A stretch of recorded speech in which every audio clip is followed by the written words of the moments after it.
Hello, dear viewers. We have today in our midst Mr. Hardeep Singh Matharu. He lives, or rather, as he likes to put it, he was born and raised in Jorhat, Assam, and he is an avid history buff. Thanks to him, the Jorhat Gymkhana Club is as well preserved as it probably was 50 years ago. And he's also one of the major driving factors behind the continuity in the Jorhat horse races. Welcome this evening to Elbite's interview of the week. Hello, everyone. Thank you for taking the time out. So my first question, or rather my first request would be for you to share with us a brief history of the Jorhat area. Okay, actually, as you know, the Ahoms ruled Assam from the when they ruled for almost 600 years. Mhm. So the last, before the last, they ruled last in Jorhat, and before that, they ruled for a very long period from Sibsagar. But they had to leave Sibsagar because of uh, there was this Momoria revolution and other problems. So they had to basically leave their capital in Sibsagar and shift to Jorhat. Mhm. But again, in Jorhat, they could not settle properly. And then uh, the Burmese invasion came. And Jorhat was ruled by the Ahom kingdom, the whole of Assam was ruled by the Burmese for 1 year. Mhm. And then the Ahom kings, he took the help of the Britishers. He asked the help of the Britishers to get rid of the Burmese from Ahom territory or Assam territory.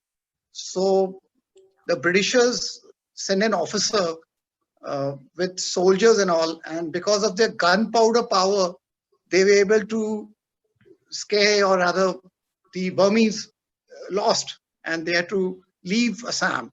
Mhm. And again, Ahom rule was restored back in Assam with Jorhat as the capital. But Okay. then, and then the Ahom kings, the Ahom kings wanted the Britishers to stay on in Jorhat, or rather in the Ahom kingdom, and to help them in the security of the space, because they were afraid that once they leave, again the Burmese will come and invade the place. Mhm. So the Britishers, they made a deal with the Ahom kings that they will take a ransom of 1 lakh rupees per annum, and they will provide security to the Ahom kingdom. So the Oh. first year, the Ahom king, he paid that 1 lakh rupees at that time.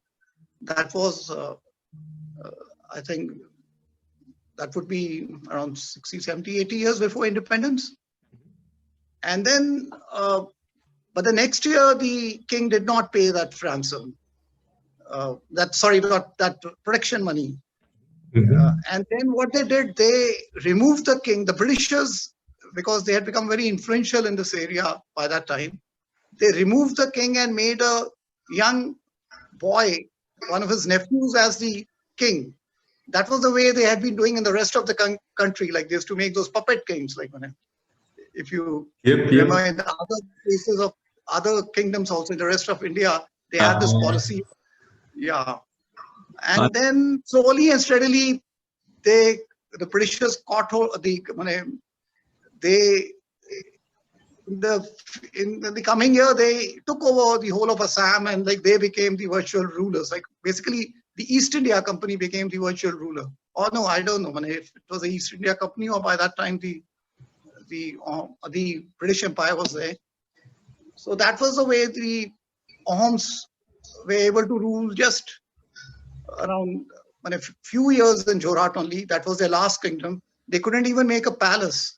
They mhm. had bought bricks and all the thin bricks, but they were lying just like that, and they couldn't make a palace.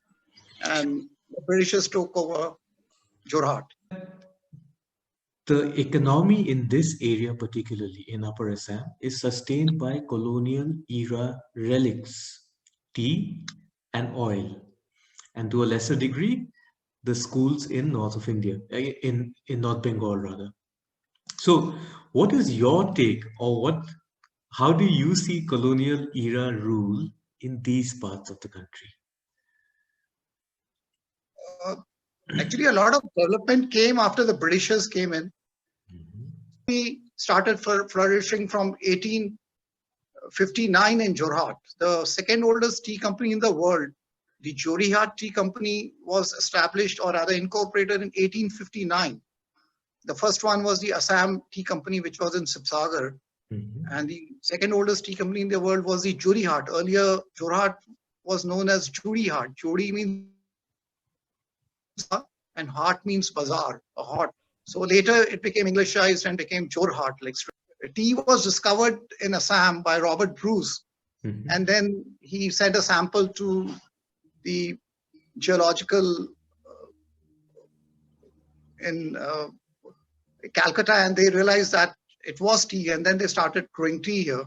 And because Mhm. China was earlier growing tea, and it was a very costly commodity, and the Britishers had to pay a lot to buy tea. Then they realized this was a good place to plant tea, and tea was growing in Margareta area and all by the Simfu kings, and they were brewing tea and having tea. Like so, they realized the same bushes were growing there. 100 tea gardens out here, and Mhm. all most of them were run by they were all run by the Britishers. And Mhm. then, like you said you were talking about loot and plunder, but again, for every businessman, he has to see things his way, like how he can make the best out of the resources. So the Britishers, the roads were very bad at that time, and the Britishers developed the inland road transport. That's through the uh, river.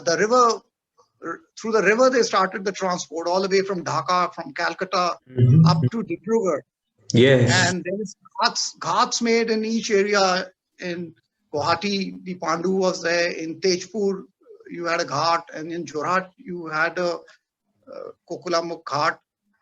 In Jorhat, we had a railway track running from the hills, from all the way from Titabar till Kokulamuk, and it was a small line. It was a British company, the Jorhat Provincial Railway (JPR) within the city, and then it went all the way to the ghat, the Nimati Ghat, to the Oh. Brahmaputra docks. So ships would dock there, and through that, like they would get heavy machinery up to the tea gardens. That is like up to the hills, Mhm.